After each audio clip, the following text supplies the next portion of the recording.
Oi, gente, tudo bem com vocês? Aqui é a Jamília, esse é o Rotina e Livros e quem é vivo sempre aparece, né?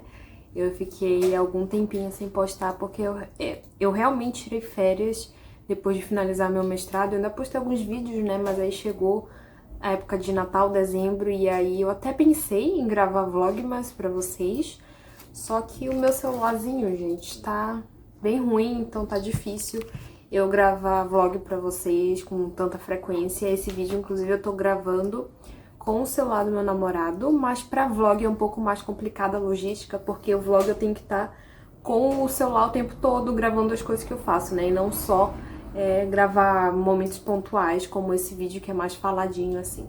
Mas vamos ver, as coisas vão se ajeitando. Também cortei o cabelo, né? Pra quem me acompanha só no YouTube, eu estou fazendo um projetinho, na verdade, assim, muitos projetos eu estou fazendo agora nesse ano novo, mas um deles é uma lista de 27 coisas que eu quero fazer antes do meu aniversário de 27 anos, porque eu percebi que eu deixo passar muito em branco o meu aniversário. Então, uma dessas coisas que eu coloquei nessa lista era cortar o cabelo, eu já fiz, foi a primeira delas.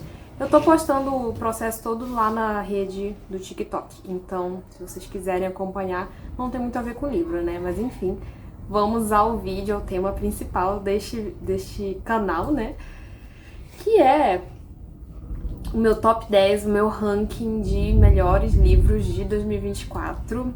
2024, eu achei que não tinha sido um ano tão bom de leituras, mas aí quando eu fui olhar os livros que eu dei notas altas, favoritei, eu vi que até que foi bastante coisa. É que foi muito concentrado no primeiro semestre, sabe? O meu segundo semestre foi super fraco. Teve, assim, pouquíssimo livro favorito, 5 estrelas. Acho que 5 estrelas nos últimos 3 meses do ano não teve nenhum. Era só 4, 3, 4,5. Então eu tô precisando, assim, de um livro muito bom pra voltar a ter, sabe, felicidade na leitura. Aquele sentimento que o leitor sabe quando é um livro perfeito, um livro favorito, enfim. Mas voltando, eu fiz a minha listinha, então, com os 10 livros em ordem, né, do que eu gostei muito mais, do que eu gostei bastante, mas um pouquinho menos do que o primeiro lugar. Então, vou falar aqui pra vocês do 10º ao primeiro. E é isso, então, a maioria dos livros ou eu li em e-book ou eu li e deixei ele lá em Santa Maria, né, não consegui trazer pra cá, então vou mostrar as capinhas pra vocês aqui. E não vou ter o livro físico pra mostrar pra vocês, mas não tem problema. Em 10º lugar, temos um livro que foi completamente inesperado. E eu nem ia ler esse livro esse ano. Eu acabei pegando ele no Exploda Seu Kindle, que ele ficou gratuito. É um livro independente nacional. Na verdade, eu acho que ele talvez tenha sido publicado por uma editora, mas é uma editora, assim, não muito conhecida. Não tenho certeza agora. Mas eu peguei ele de graça no Exploda Seu Kindle. É uma grande farofa mesmo. Começou com uma fanfic de Kylo Ren e Rey, então assim, pra vocês terem uma ideia. Mas entrou no meu top 10 do ano, porque assim, eu amei essa leitura. Estou falando de A Reação Adversa do Caos, que é um livro da Stephanie Sayce, eu não sei se é assim que fala o nome dela. E esse livro basicamente vai ser uma fantasia, ficção científica. Assim, é uma ficção científica que se passa em outros planetas no universo, etc. Mas não tem nenhum embasamento científico, tá? É basicamente fantasia, tudo a autora tirou da cabeça dela. E é extremamente divertido. Além de ser extremamente divertido, esse livro tem um enemies to lovers, assim, valendo, porque o cara realmente é um vilão. E a menina ali, ela meio que, na verdade, eu não sei, nem ela sabe quem ela é direito. Ela realmente tá completamente perdida ali naquela situação que ela se encontrou. E aí eles acabam se aproximando porque eles têm uma proximidade forçada. Porque ele basicamente, gente, vamos botar os pingos nos is, ele sequestra ela. Então essa menina acaba que ela era uma terráquea e ela tem uma vida extremamente sem graça até que acontece de um cara que é uma espécie de policial do universo espacial. Ele vai lá na casa dela porque ele tá procurando uma pedra, ele tá procurando o sinal de uma pedra que acontece de ser uma pedra que tá no colar dela, que ela ganhou dos pais dela, enfim, que já morreram há muito tempo.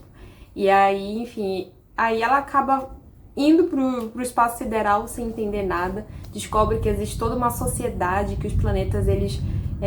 que as pessoas de vários planetas conversam entre si, interagem entre si, só o planeta Terra tá fora disso, meio que eles fingem ainda que não existem vida alienígena na Terra, então ninguém sabe que toda essa sociedade existe.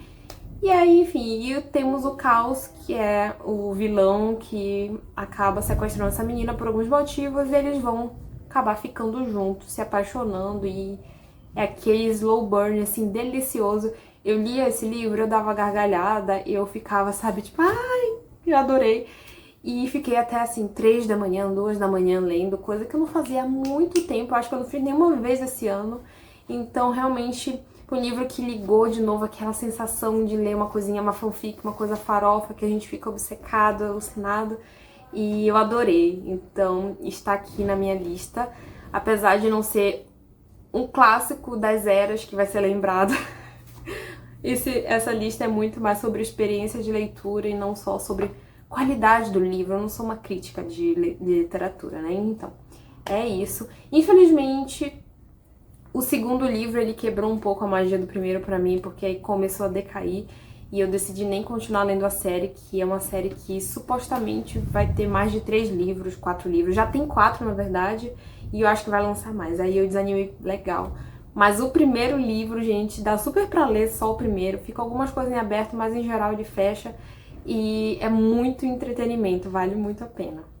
Em nono lugar, temos As Luzes de Setembro, que é um livro, assim, que eu comecei a entender a magia do Zafon. Então, assim, eu já estava lendo... Eu li toda a trilogia da Névoa, que é O Príncipe da Névoa, O Palácio da Meia-Noite e As Luzes de Setembro.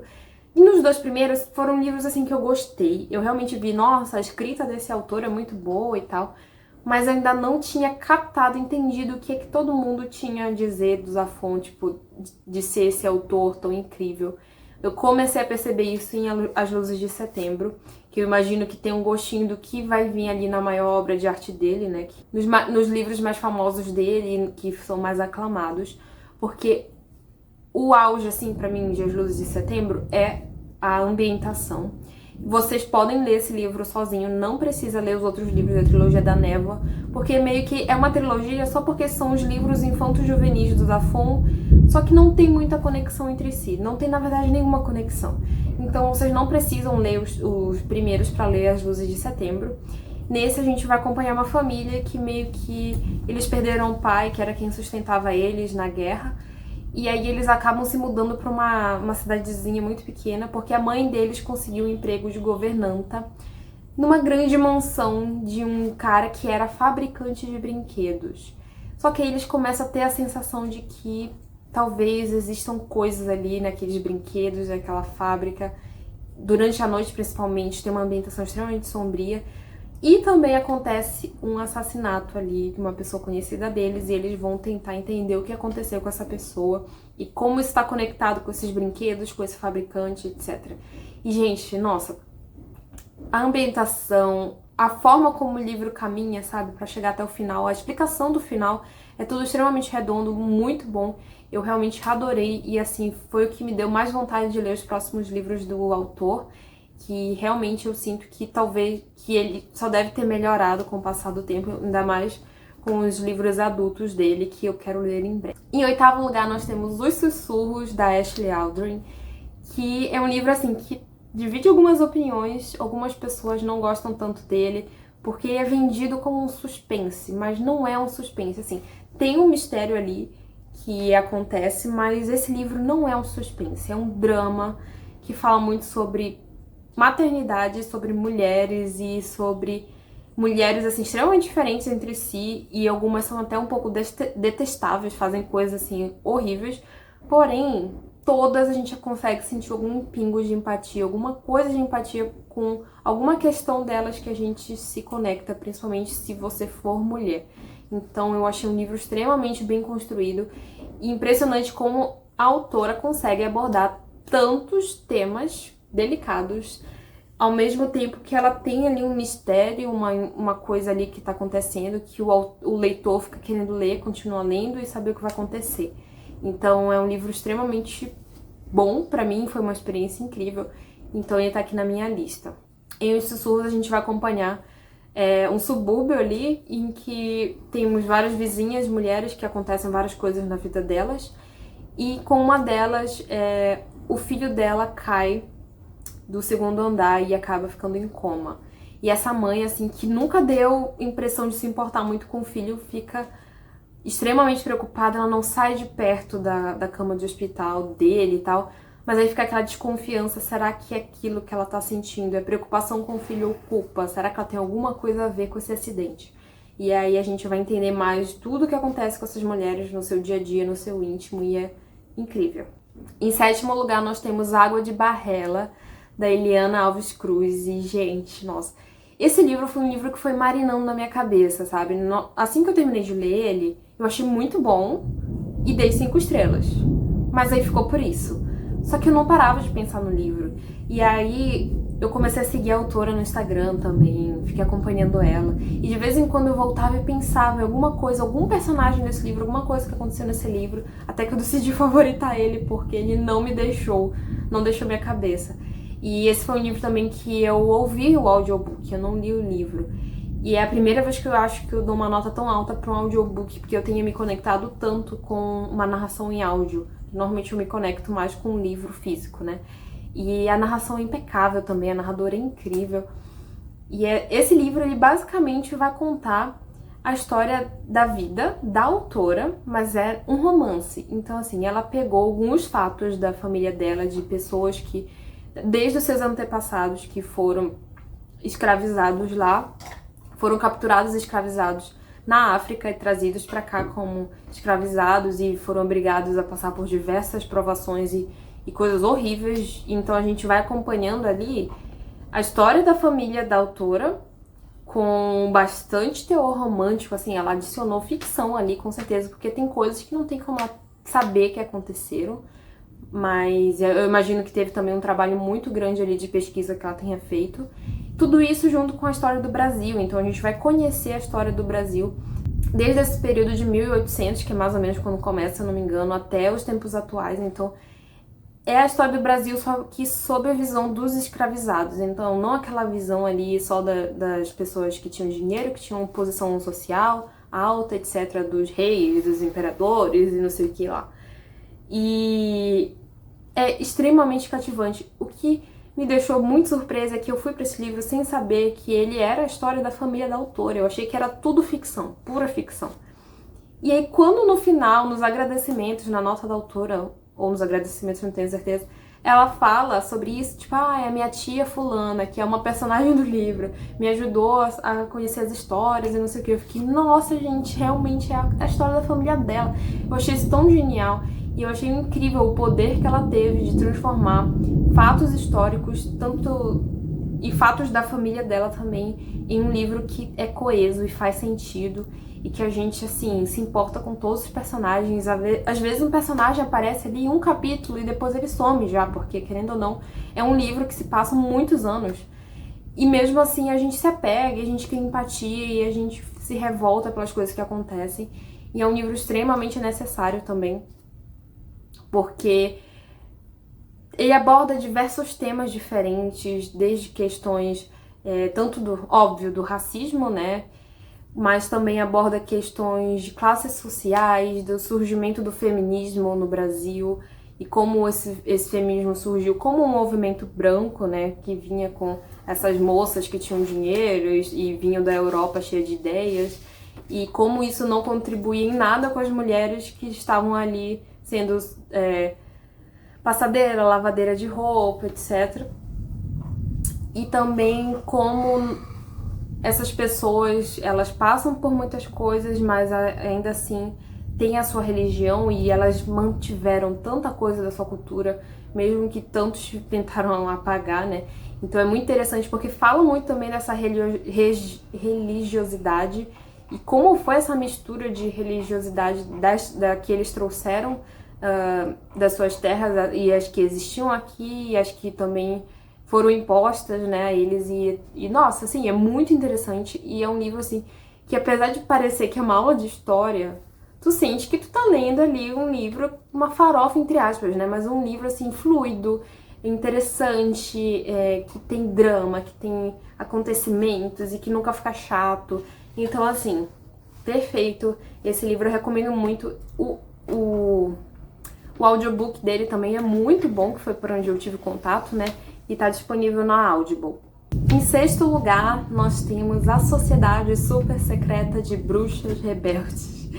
Esse é um livro muito simples, tá? Extremamente simples, mas também que me trouxe um quentinho no coração, que eu acho que eu ainda não tinha tido tanto contato nos livros, porque eu acho que foi uma das primeiras cozy fantasy que eu li. Se você considerar A Casa no Macerulho como cozy fantasy, aí não foi a primeira. Mas nesse formato de ter bruxas na vida real e elas se juntam, sabe, pra fazer magia e poções. É uma coisa assim tão fofinha e simples. Acaba discutindo outras coisas que, apesar de ser um livro de fantasia, a gente se vê ali lendo uma coisa que a gente se identifica e que bate, sabe, bem dentro do nosso coração. E também tem uma ambientação muito legal. Enfim, nesse livro a gente vai acompanhar a Mika. Ela é uma bruxa e é a nossa vida real, é o nosso mundo, só que existem bruxas, existe magia, só que as pessoas normais, né, elas não sabem disso. Então, as bruxas, elas não podem ficar muito juntas ali, elas têm umas regras de bruxas não podem viver juntas, etc, porque quanto mais bruxas juntas, mais magia se acumula no local e aumenta as chances delas serem descobertas. Então, é uma vida extremamente solitária, a Mika se sente muito solitária. E ela acaba sendo convidada por algumas coisas que acontecem ali para ser professora de 3 bruxinhas, de 3 crianças que não tem controle nenhum da sua magia. E é a primeira vez que ela vai se ver numa situação dessa de 3 garotas que são bruxas e que estão morando juntas em um local, numa espécie de mansão ali, que precisam da ajuda dela. E que ela também acaba precisando da ajuda dessas pessoas porque ela é extremamente solitária. E ela vai encontrar ali uma família, sabe, de alguma forma. E tem, assim, personagens extremamente cativantes, tanto as bruxas, né, como também outros personagens que são humanos normais e que eles acabam brilhando muito nessa história. Eu amo os personagens, eu amo a ambientação, aquela coisa de, ai, nossa, eu vou ali na floresta coletar ervas pra fazer uma poção, sabe, um chá, isso é tão aconchegante, sabe? E foi um livro que me ajudou bastante também. Ele acabou entrando no meu top 10 do ano, com certeza. Estamos agora na metade superior desta lista.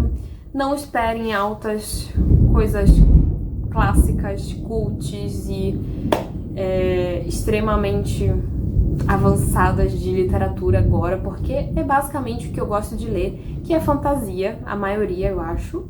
Eu acho que é a maioria, não todos. E muita farofa também.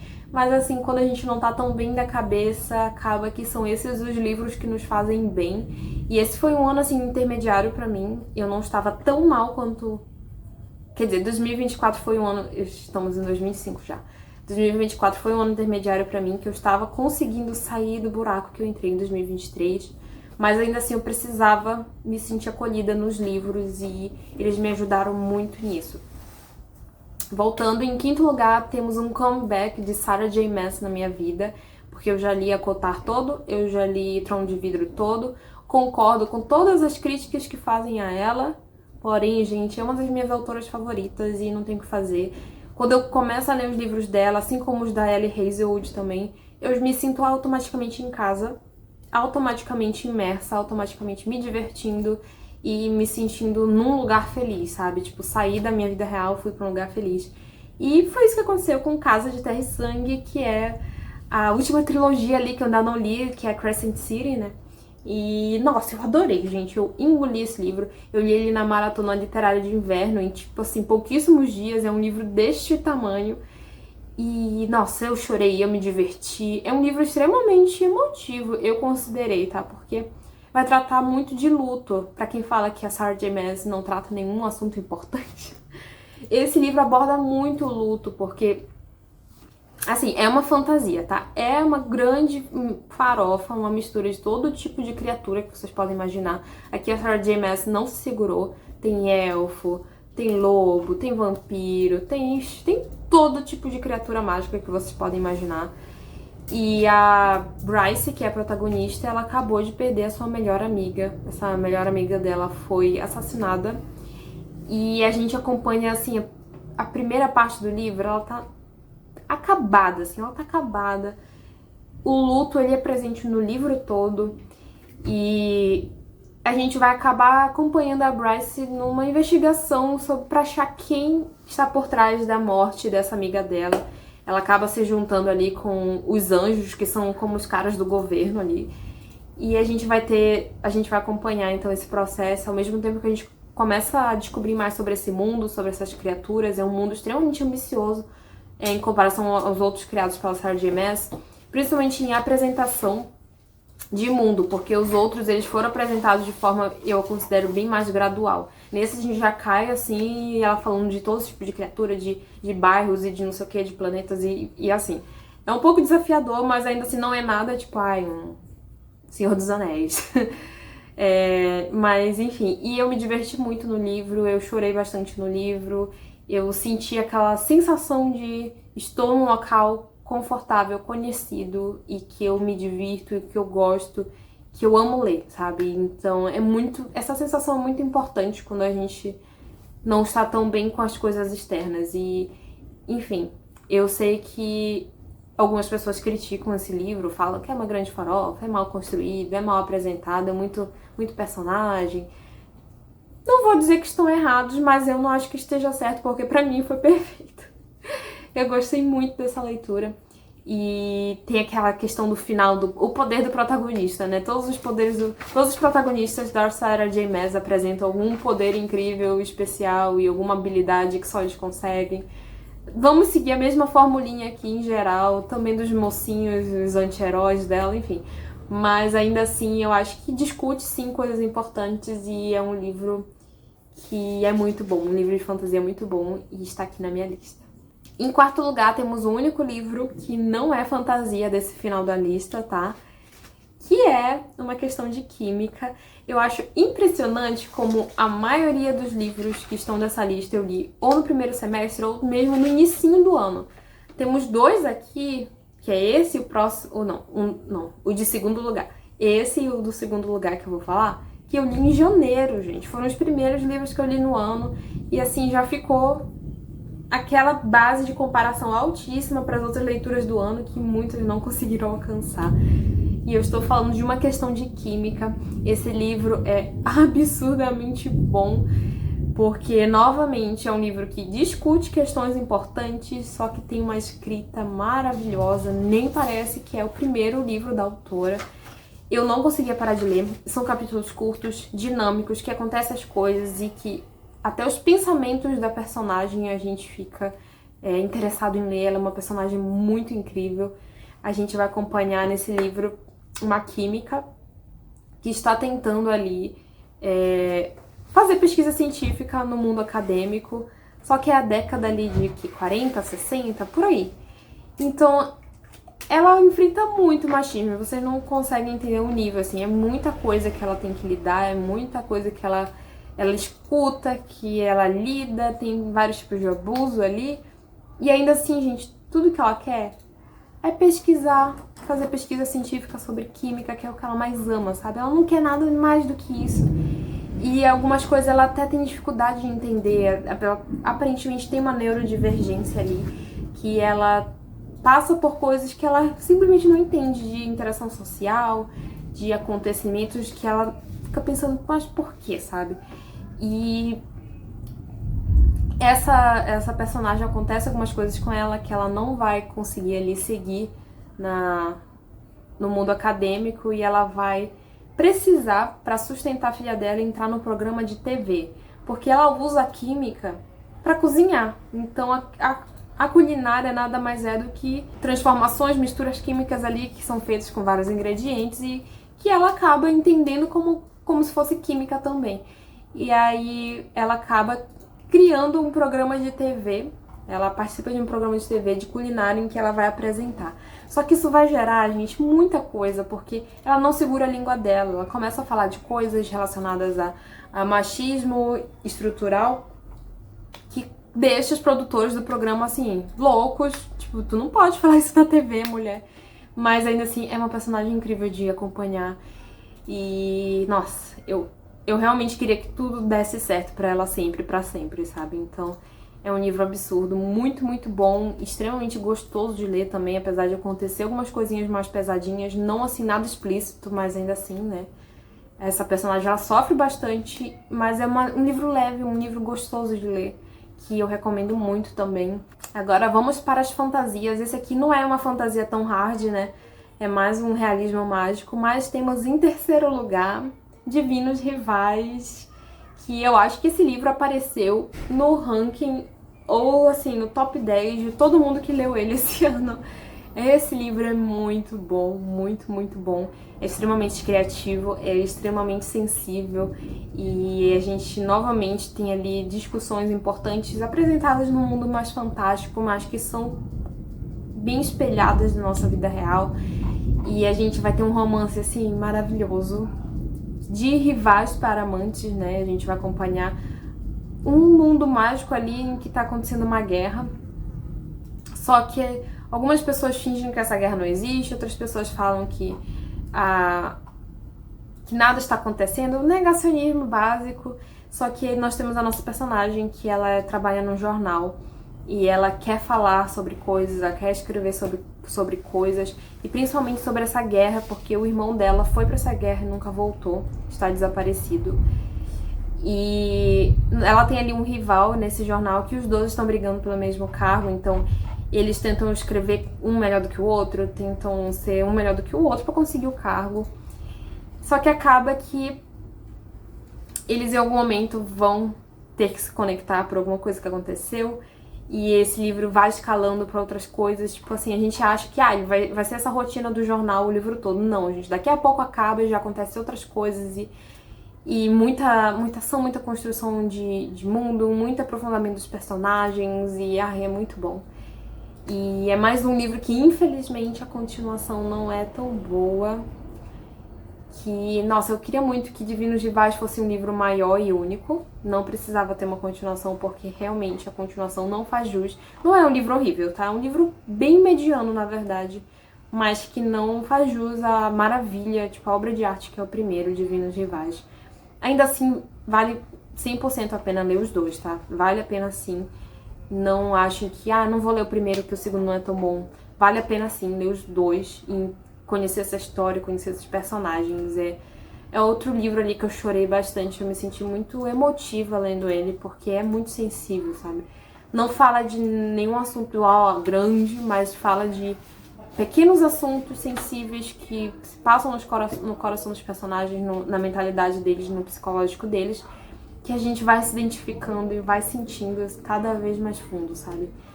Então realmente eu acho que o livro mais poético assim, dessa lista, ao mesmo tempo que ele tem uma escrita extremamente fluida e rápida e tem capítulos que são só cartas, então aí é maravilhoso. Em segundo lugar, nós temos o livro que eu falei pra vocês que eu li lá em janeiro também, que também aumentou muito o nível das leituras do ano, que foi Tress, A Garota do Mar Esmeralda, que eu tenho aqui.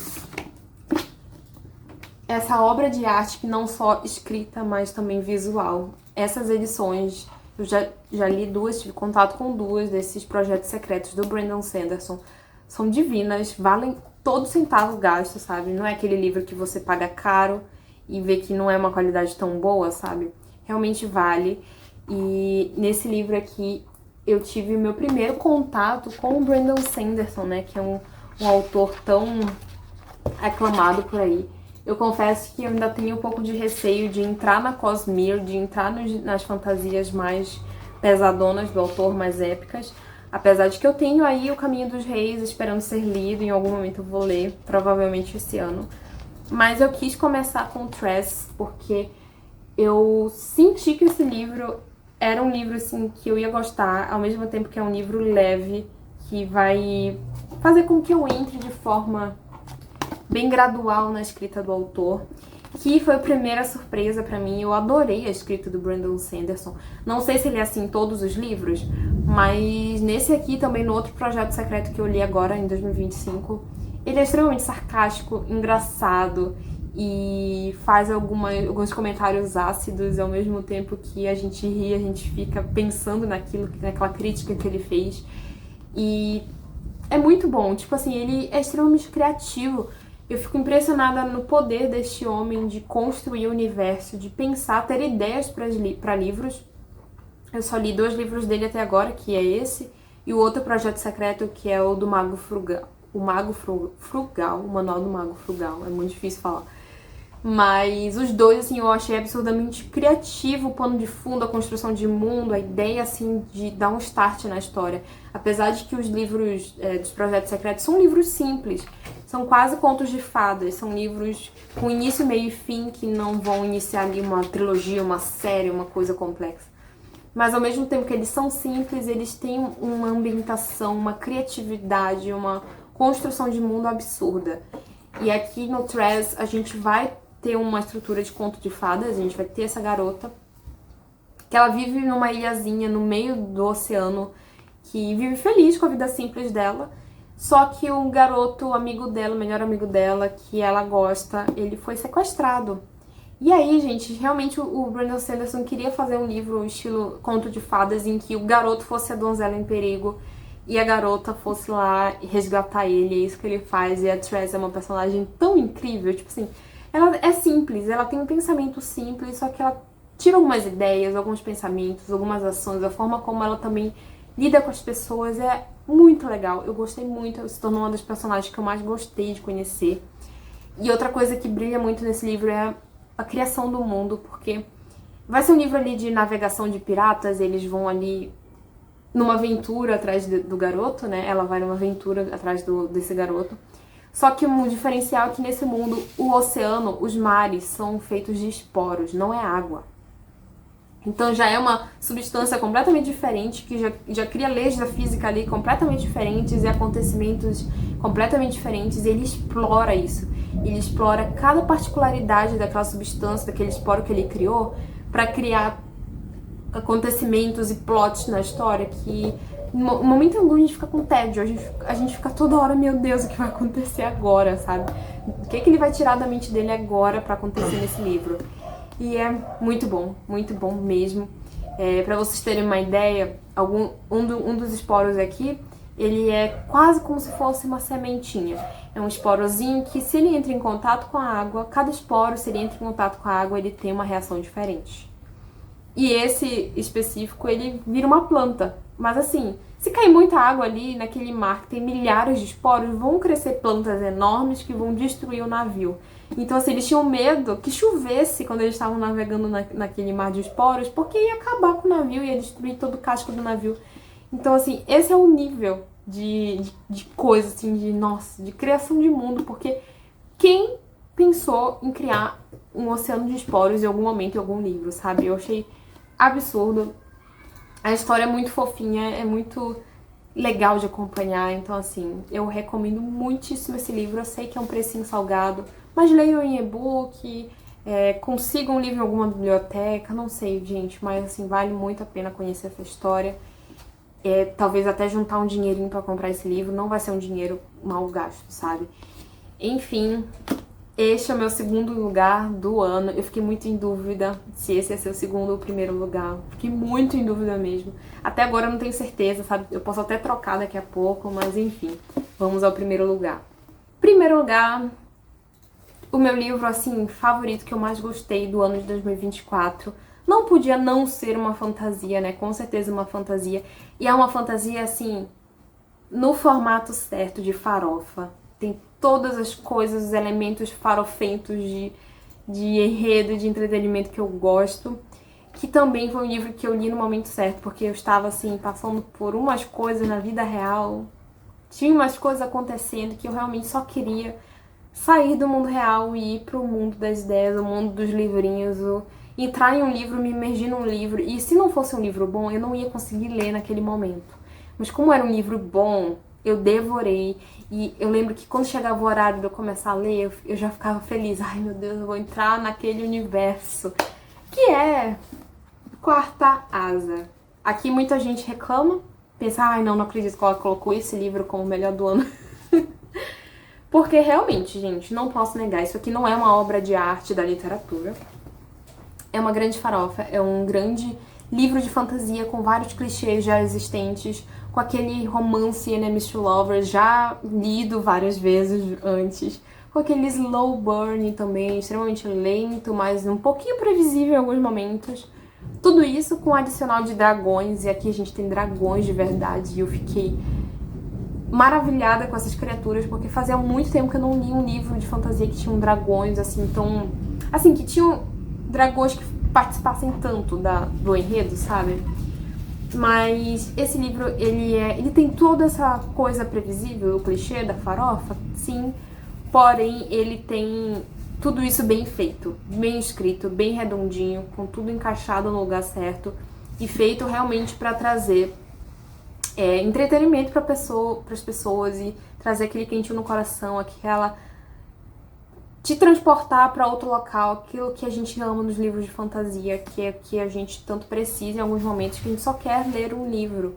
A gente não quer descobrir a cura para alguma doença, a gente não quer vencer nada, a gente só quer ler um livro. E é isso que esse livro aqui trouxe pra mim. Então aqui a gente vai acompanhar a Violet. Ela treinou a vida toda pra ser uma...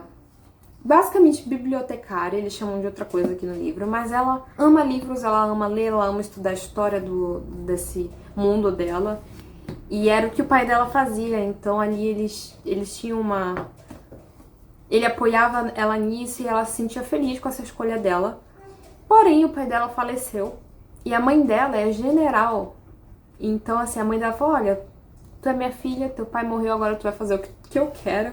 E tu vai, então, se tornar uma cadete. E não só uma cadete, ela vai ali ela quer que ela vá para aquele local para se tornar uma cavaleira de dragão. E vocês não têm ideia do índice de mortalidade desse negócio. E a menina fala, tô morta então, vou morrer, porque assim, eu sou fraca, eu não sei lutar, e tu quer que eu vá lá e esteja competindo com essas pessoas que treinaram a vida toda pra isso. E a mãe dela, sim. E ela vai. Então eu acho muito legal essa personagem, essa protagonista, porque ela não tem aquele, o poder do protagonismo, sabe?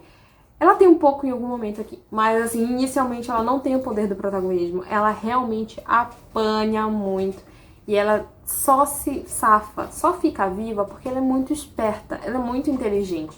Então, assim, a gente consegue ver as situações que ela se mete e como ela sai dessas situações sem a força bruta, sabe? Que ela não tem.